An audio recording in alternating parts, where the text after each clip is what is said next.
Olá, irmãos, graça e paz. Bom, agora estaremos respondendo algumas perguntas que foi alvo de dúvidas de vocês, alunos aí, em relação a essa questão da contribuição de dízimo.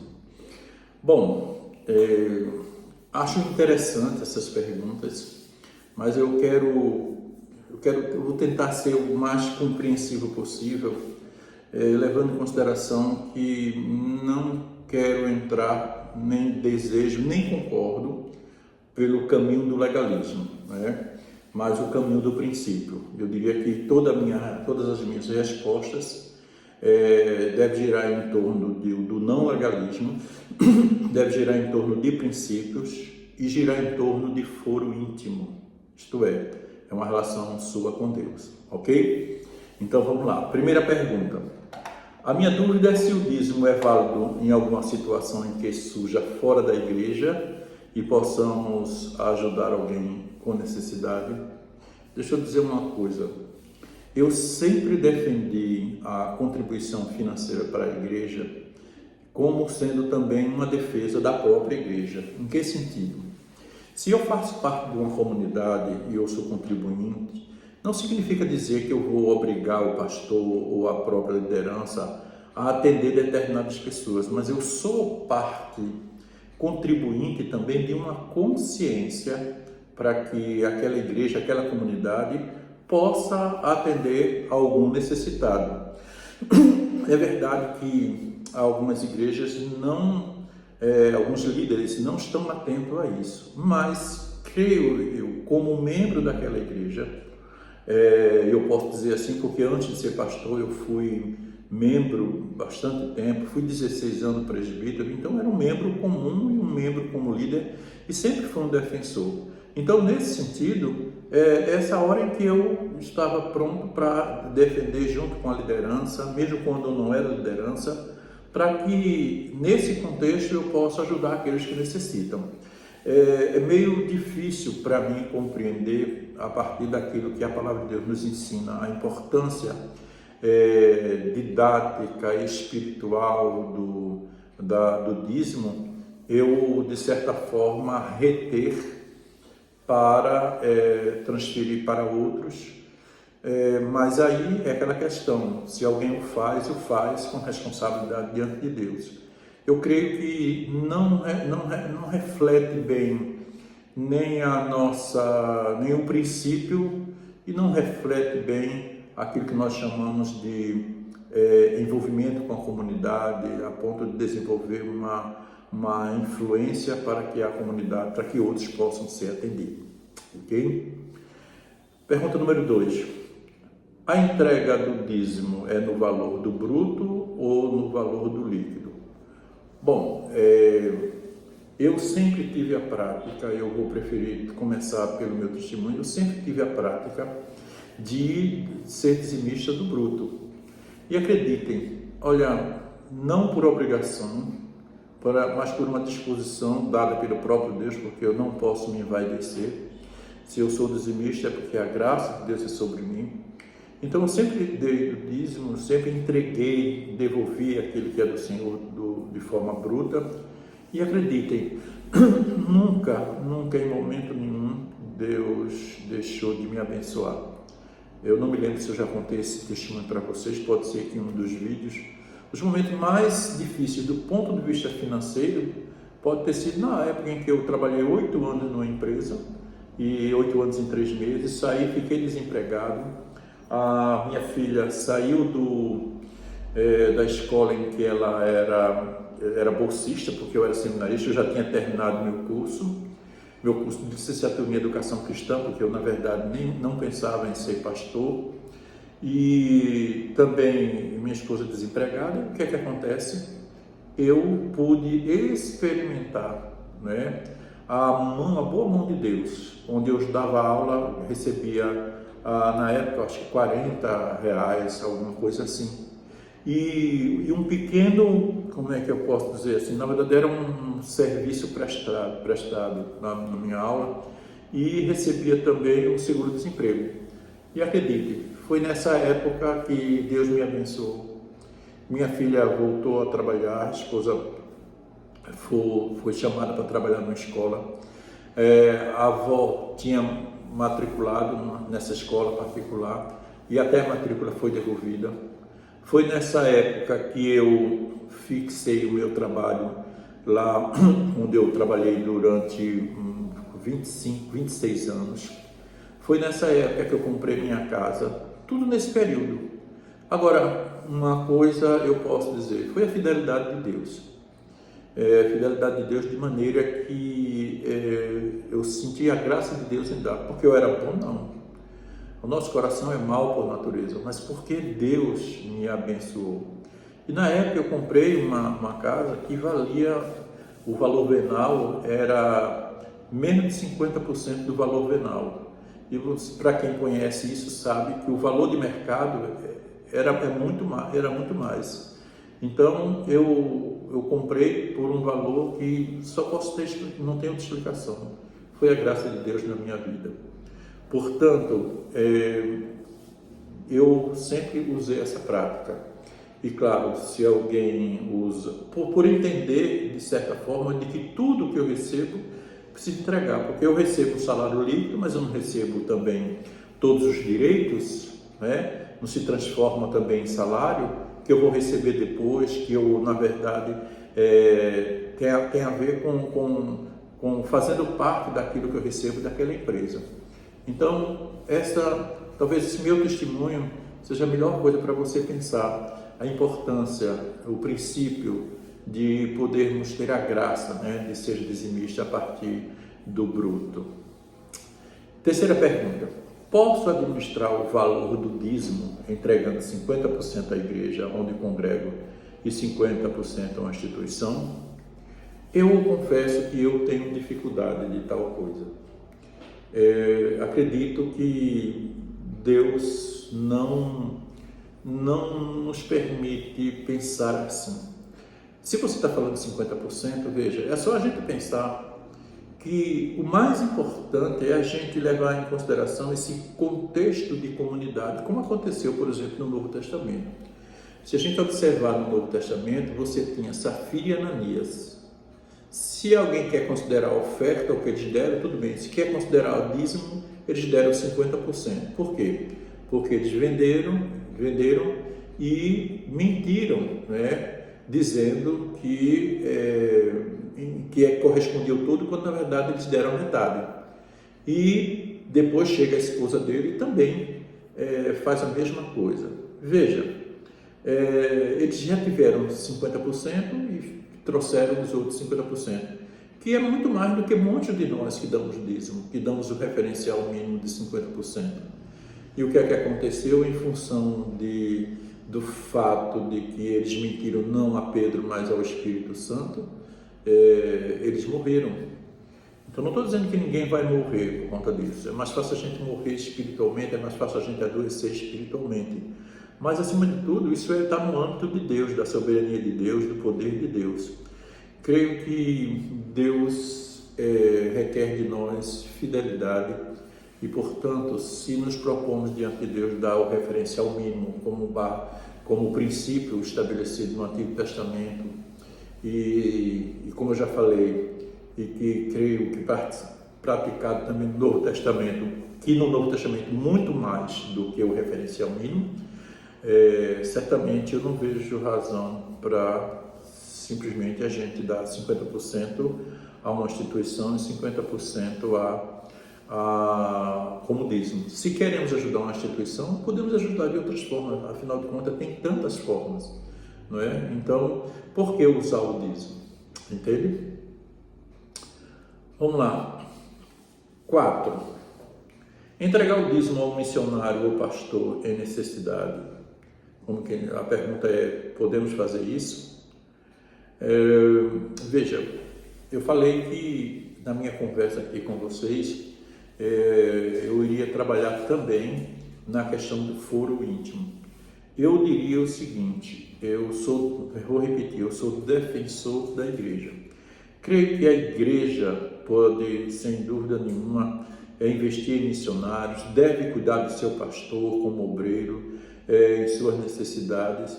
Então, tenho dificuldade também de ver que alguém canalize, né, esse seu dízimo para um missionário, para um pastor, considerando que essa é uma responsabilidade da igreja de forma coletiva, né? Eu sei que às vezes servos de Deus cometem tais atitudes em função de erro da própria igreja, né? As igrejas às vezes não fazem o trabalho que deveria fazer, mas nem por isso significa dizer que nós tenhamos que fazer desta forma, agir dessa forma. Portanto, eu prefiro defender o princípio de que é na casa do Senhor que deve ser entregue os seus dízimos, ao mesmo tempo em que a igreja deve cuidar dos missionários, deve investir em missões. E eu digo isso como exemplo na minha igreja, ou em muitas igrejas, sem dúvidas, é a igreja que contribui. E se alguém é dizimista, claro, pode, à parte, também fazer a sua contribuição. Há pessoas, que têm condições para isso, que Deus dá condições para isso. Mais do que dar condições financeiras, é dar condições dessa liberalidade, de um coração pronto para poder contribuir para missões, ok?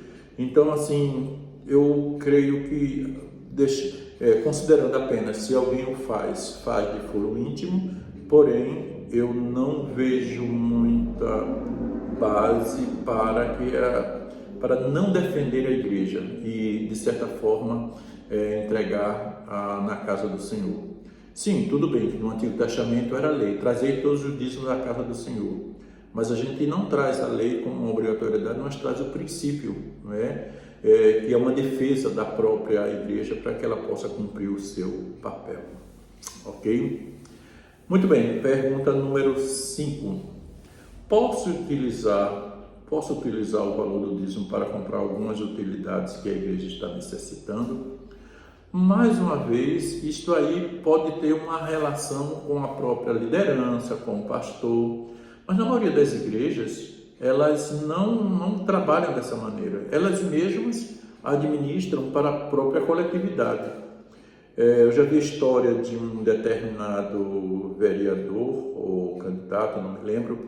A gente chegou em determinada igreja, um dia estava a reunião do conselho, e ele chegou então mandando colocar ventilador em tudo quanto é canto, e o pastor pediu para ele que não fizesse isso, porque na verdade ele estava administrando, ele mesmo administrando o seu dízimo, suas ofertas.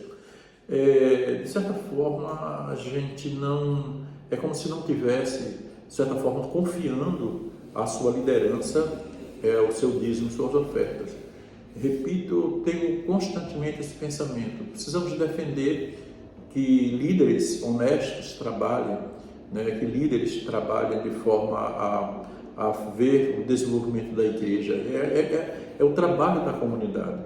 Se cada um individualmente começa a comprar materiais, utilidades para a igreja, ela de certa forma passa a ser muito subdividida em termos de prática administrativa, né? Então eu diria que não é de bom alvitre tal atitude. O ideal é que de fato que a própria administração, que a própria liderança possa fazer isso de acordo com a necessidade, que certamente saberá a necessidade. Ok? Pergunta número 6. Recebemos um valor, mas o valor do dízimo é o que nos falta para um pagamento. Bom, eu já vi muitos casos desses em que as pessoas perguntam e até agem. Veja, quando um membro, eu já vi membros perguntar assim, pastor, eu não estou podendo dar o dízimo porque eu preciso fazer um pagamento. Existem dois tipos de respostas que eu já ouvi de pastores. Um deles é reivindicar daquela pessoa o exercício da fé.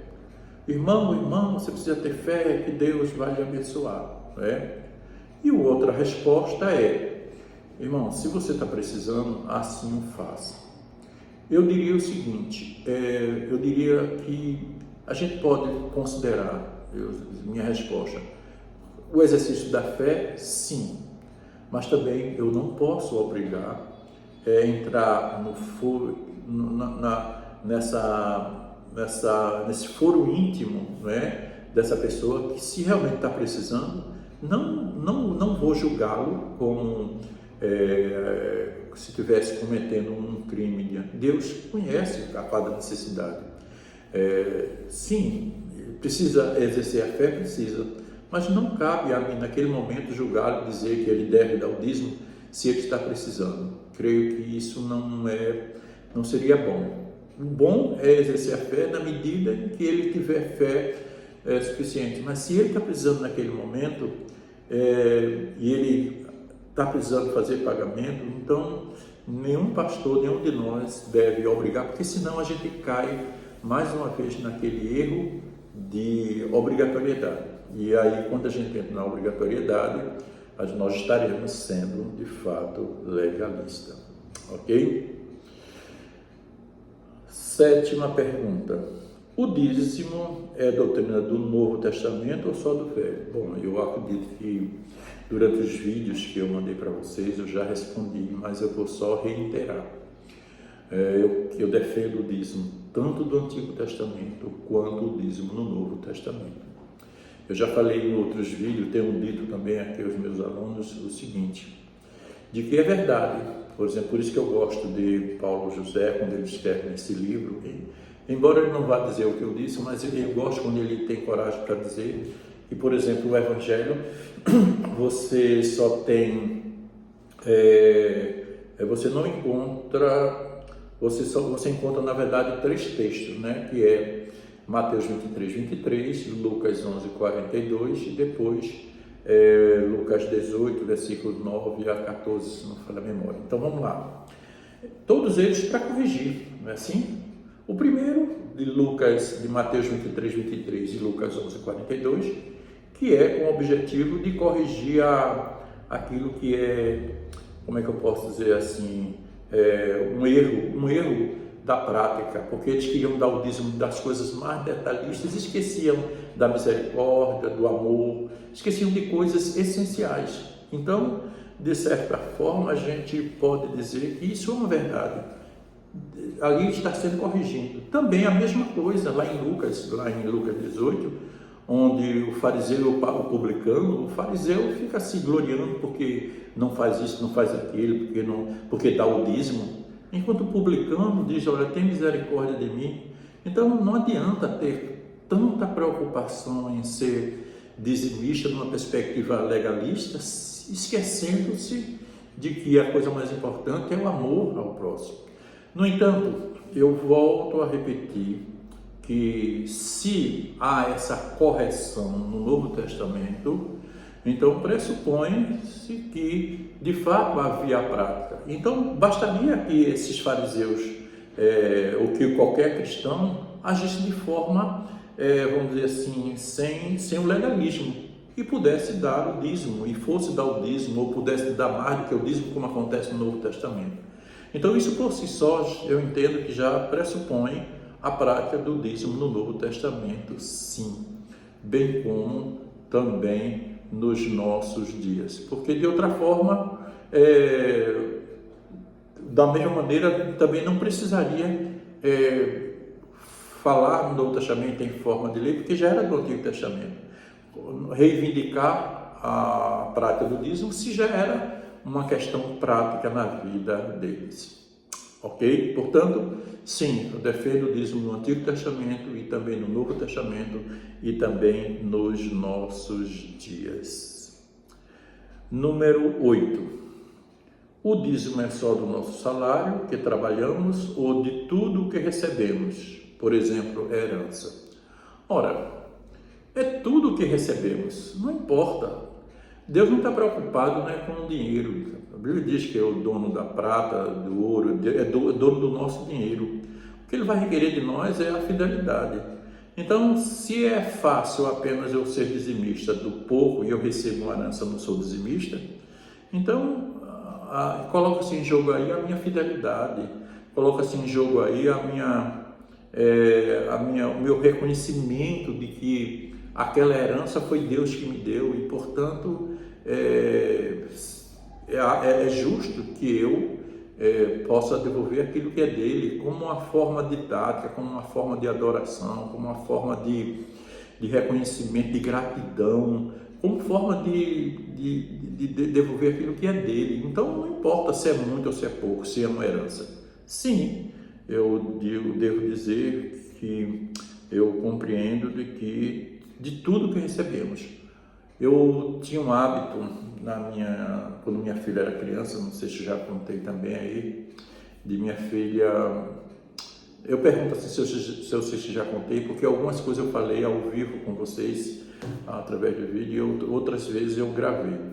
Mas eu me lembro que minha filha, quando era criança, eu aprendi a dar, porque eu cresci e nunca fui de estar recebendo mesada, né? Meus pais eram pessoas pobres, né? Sem condição financeira, e no meu contexto não existia esse negócio de dar mesada.